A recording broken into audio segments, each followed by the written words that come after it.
Hello and welcome to AI Market News by LM. Before we jump into today's deep dive, we just have to cover this important disclaimer. This video's audio is automatically generated by NotebookLM, an AI-powered tool. The reference sources used in this summary are listed in the video description. As this content is AI-generated, there may be errors in proper names, pronunciation, or unnatural speech. And please remember, this video does not provide investment or trading advice. Please make investment decisions at our own discretion.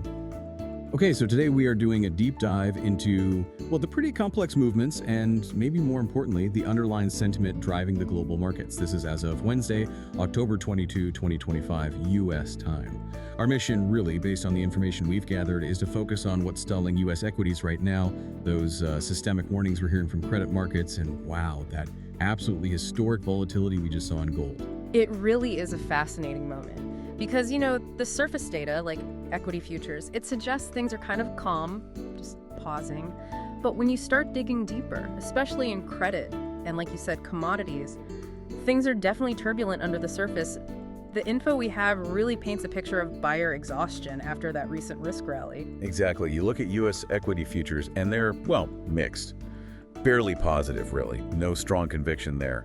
The Dow, S&P 500, NASDAQ 100 futures, they all showed these tiny single-digit gains right before the open. It just feels like the market stalled, waiting for some kind of signal, right? Up or down. And that's when prices aren't telling the whole story, so we have to look at emotion, at sentiment.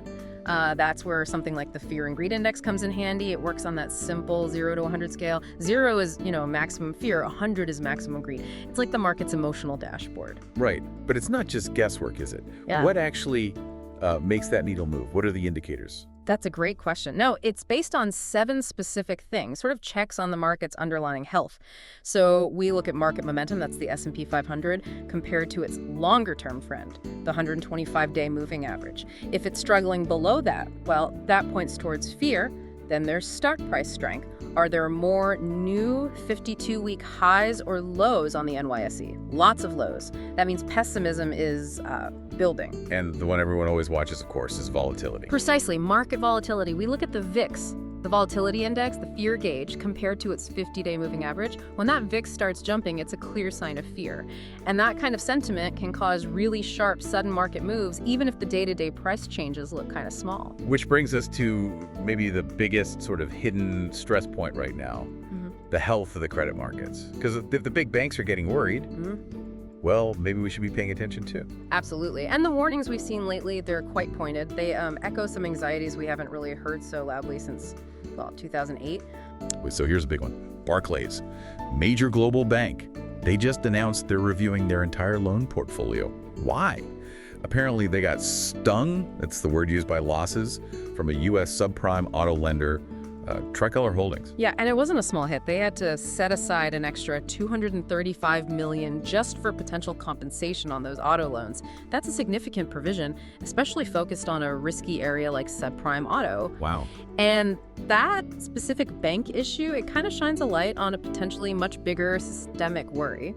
The Bank of England governor, he didn't mince words. He actually said, alarm bells are ringing.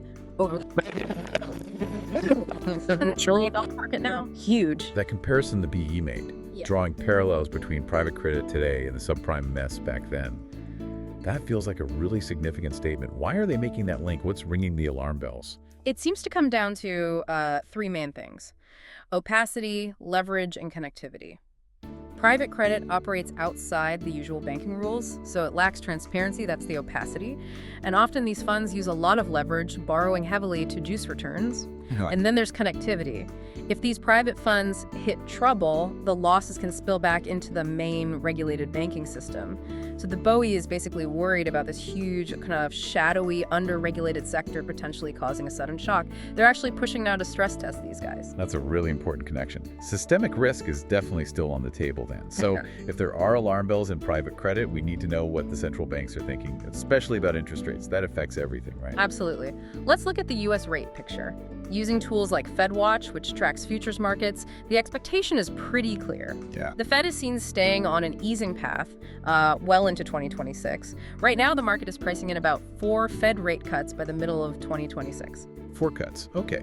And that expectation for lower rates down the road, that's a big part of why the dollar outlook is generally weaker, isn't it? Exactly, and we're seeing that reflected in Treasury yields too. The benchmark 10-year Treasury yield, it slipped back down to around 3.963%. It's staying below that key 4% level, down about 0.58%. That suggests a softer rate environment. Okay, so turning to currencies, what are we seeing in the major pairs? Well, the USD is trading a bit lower, around 1.1587, but the real action, maybe, is with the yen. USD JPY is hovering around 151.79, and that pair is really sensitive to policy decisions coming straight out of Tokyo. And there's no prime minister there, right? Takaichi. Kicking things off with responsible, aggressive fiscal spending. Sounds like stimulus. It does. It means government spending to boost the economy, which usually tends to weaken the yen. Now, a weaker yen is great news for Japan's big exporters, helps their profits.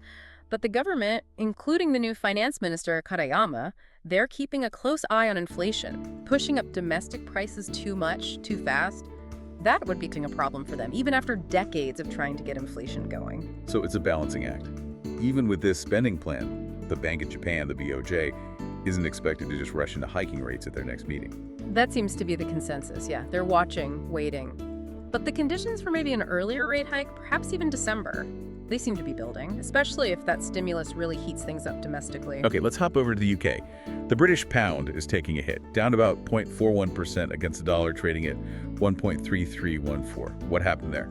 Yeah, the pound's under pressure because of inflation data that, well, surprised people. UK CPI for September came in steady at 3.8%. Matched the previous month, okay, but it was below the 4% everyone was expecting. Below forecast. What drove that? Mostly a drop in food prices, apparently the first fall since May 2024. Huh. So one data point, and the market immediately ramps up bets on a Bank of England rate cut. Pretty much. That steady CPI reading really cemented expectations. A quarter-point cut by December is now seen as having like a 70% probability. Wow, the market moved fast on that. Oh. Does that feel durable, though? Just 1 month of slightly softer food prices? Is the BOE really comfortable easing already? That's the million-dollar question, isn't it? Right now, the market is convinced the repricing was instant, hit the pound hard, they see a path for cuts, and they're trading it. We'll see if future data backs it up. Speaking of aggressive trading, Yeah. we absolutely have to talk about the carnage in commodities, specifically gold. Well, yeah. Gold had that incredible rally for weeks, just soaring. And then, was it Monday? It had its steepest single-day drop in over a decade. Fell over 5%. Now it's near $4,000 an ounce. The speed and scale of that drop were, yeah, historic. Silver got slammed too. And that $4,000 level, that was a huge psychological point, a key support. Once it broke, it just triggered a wave of selling. It was a classic technical cascade, everyone running for the exits at once. And some of the commentary we've seen suggests that the rally before the drop wasn't just classic safe haven buying, right? It was more speculative money central banks buying. Exactly. Less about genuine fear of imminent collapse, maybe more about momentum chasing, speculation, and yeah, official sector buying, which has been strong. Yeah. When you have that much speculative froth built up, a break of a key technical level like $4,000 can cause a really violent unwind. The specs just bail out. So the market sort of decided, at least for now, that the rally got ahead of itself. More bubble than genuine safe haven. That seems to be the short-term verdict, yes. The collapse was technical, but it also suggested the price had outrun the immediate fundamentals. It was a sharp dose of price discovery. But does that mean the case for gold is totally broken? Or are the underlying supports still there? No, not totally broken. The underlying factors, geopolitical risk, the central bank buying trend, the longer-term expectation of a weaker dollar, those haven't vanished. This huge drop was probably more about shaking out the weak hands and taking profits than a complete rejection of gold's value proposition long-term. Okay. And briefly on energy. U.S. crude is up a bit, around $58.33 a barrel.